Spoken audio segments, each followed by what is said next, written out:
যদি একজন মেয়েকে দেখে তুমি মানসিক শান্তি পাও তাহলে দ্যাটস এনাফ, অর্থাৎ এটাই তোমার জন্য যথেষ্ট। নাউজুবিল্লাহি মিন যালিক। আমি বলবো ওই সময় ওই কথাটা বলা সম্পূর্ণরূপে নাজায়েজ এবং হারাম ছিল। কারণ ওই সময় যে পরিস্থিতি ছিল, ওই পরিস্থিতির সাথে একজন আলেমের শান মান কোনোভাবেই মানায় না।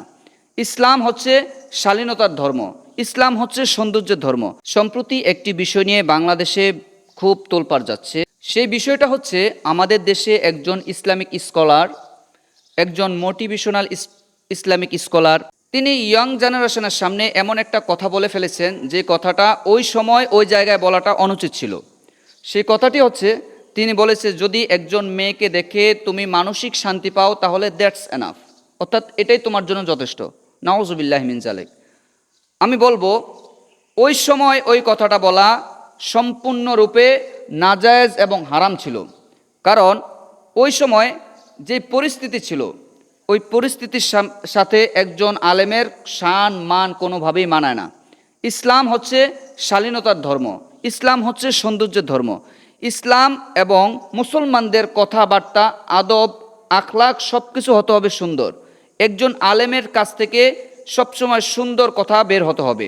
আলেমের কাছ থেকে এমন কোনো কথা বের হওয়া যাবে না যেই কথাগুলো ইসলাম এবং মুসলমান সব দিক দিয়ে যেন এটাকে এফেক্ট না করে।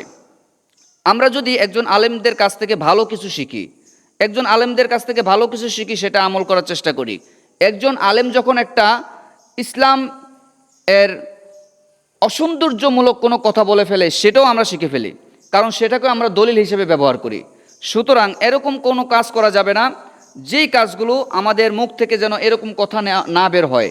স্লিপ অফ টাঙ্গগুলো যেন এমনভাবে না বের হয় যেগুলো আমাদের জন্য অত্যন্ত ক্ষতিকারক, ইসলামের জন্য এফেক্টেবল হয়ে যায়।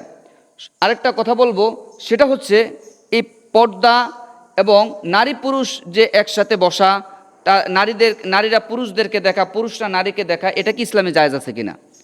উনি যে বলেছে একজন নারীকে দেখে যদি তুমি মানসিক শান্তি পাও তাহলে এটা তোমার জন্য এনাফ। হ্যাঁ, এটা করা যায় কোন সময়? এটা হবে শুধুমাত্র স্বামী এবং স্ত্রীর ক্ষেত্রে। স্বামী স্ত্রীকে দেখতে পারবে, স্ত্রী স্বামীকে দেখতে পারবে। স্ত্রী স্বামীকে দেখে তার মনের মধ্যে আত্মতৃপ্তি আনবে, স্বামী স্ত্রীকে দেখে মনের মধ্যে আত্মতৃপ্তি আনবে। কিন্তু এছাড়া অন্য কোনো নারীকে দেখে মনের মধ্যে আত্মতৃপ্তি আনা সম্পূর্ণরূপে নাজায়েজ এবং হারাম, কবিরা গুনাহের কাজ। সুতরাং এটার থেকে আমাদের অনেক আত্মসংযমী হতে হবে, আমাদের জবানকে ঠিক রাখতে হবে, আমাদের কথাবার্তা যেন এরকম না হয়। এই ধরনের কথার মাধ্যমে একজন ছেলে একজন মেয়ে তারা সম্পূর্ণরূপে হারাম রিলেশনের দিকে তারা ধাবিত হয়ে পড়ে, যেগুলো ইসলামের জন্য অত্যন্ত গর্হিত একটি কাজ। আর বিশেষ করে যখন একজন আলেমের মুখ থেকে, জবান থেকে এই ধরনের কথা বের হয়, তখন মানুষ এটাকে নিয়ে হাসি তামাশা ট্রলের সৃষ্টি করে এবং এটাকে দলিল হিসেবে তারা ব্যবহার করে যে আমি রিলেশন করতেছি। একজন নারী পুরুষ যখন রিলেশন করে, অর্থাৎ একটি ছেলে একটি মেয়ে যখন প্রেম করে বা তারা ভালোবাসার রিলেশন করে, তখন এটা তো সম্পূর্ণরূপে নাজায়েজ এবং হারাম। যখন তাদেরকে প্রশ্ন করা হয় যে তোমরা কেন রিলেশন করো, তখন তারা বলবে আমরা অমুকের কাছ থেকে শুনেছি, অমুক তো দলিল, অমুকের কাছ থেকে এই কথা শুনেছি।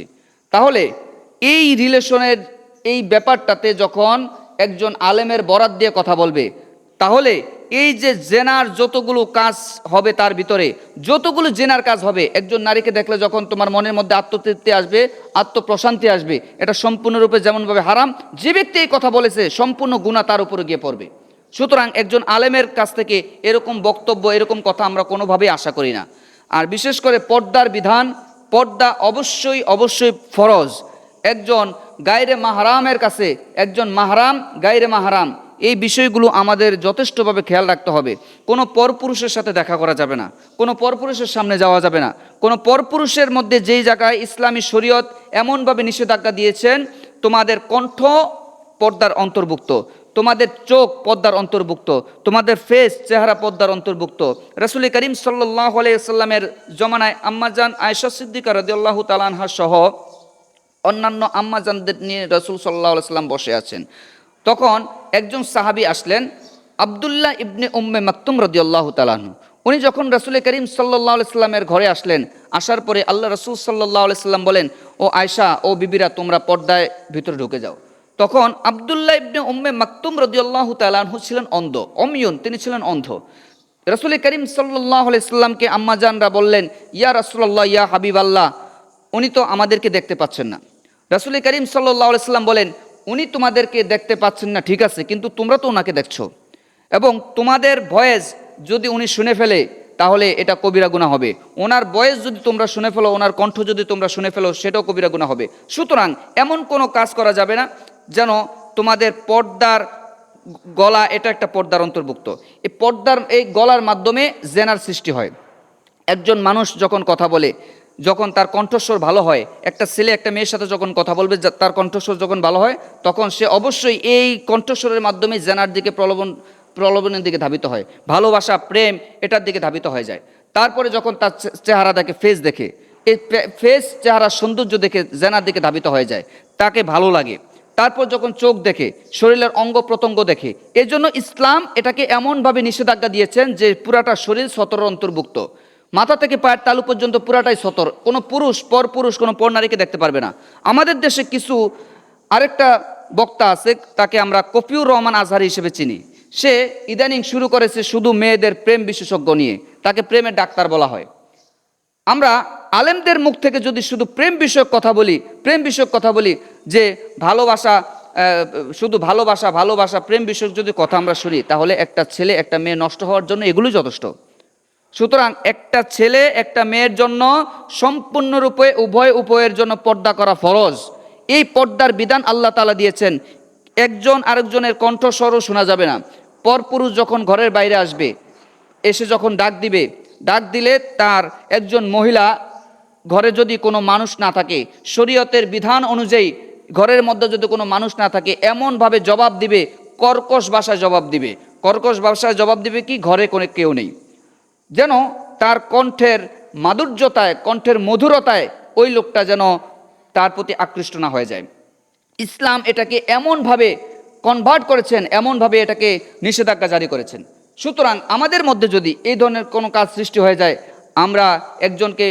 আমরা সরাসরিভাবে যদি বলি, একজন নারীকে দেখে তোমার মনের মধ্যে যদি আত্মতৃপ্তি আসে, তাহলে মনের মধ্যে প্রশান্তি আসে, এটাই তোমার জন্য যথেষ্ট। নাউজুবিল্লাহি মিন যালিক। আল্লাহ রাব্বুল আলামিন এই ধরনের কথা থেকে আমাদের সবাইকে হেফাজত করুক। বিশেষ করে আলেম সমাজ যারা এই ধরনের কথা বলে, তারা ভাইরাল হওয়ার জন্য এই ধরনের কথাগুলো বলে। ভাইরাল হতে গিয়ে যদি ভাইরাস হয়ে যায়, তাহলে এটা আমাদের জন্য অত্যন্ত ক্ষতিকারক জিনিস। আমরা যেন ভাইরাল হতে গিয়ে ভাইরাস না হই। আমাদের ভাইরাল যদি হতে হয়, তাহলে কোরআন হাদিসের সঠিক কথাগুলো মানুষের সামনে, জাতির সামনে পেশ করতে হবে। এমন কোনো কথা বলে আমাদের ভাইরাল হওয়া যাবে না যে কথাগুলো ইসলামের জন্য এফেক্টিবল, আলেম ওলামাদের জন্য এফেক্টিবল, মুসলমানদের জন্য এফেক্টিবল, এবং মানুষের কাছে আলেম ওলামারা হাস্যের পাত্র যেন না হয়ে যায়। আল্লাহ রাব্বুল আলামিন আমাদের সবাইকে বুঝার তৌফিক দান করুক।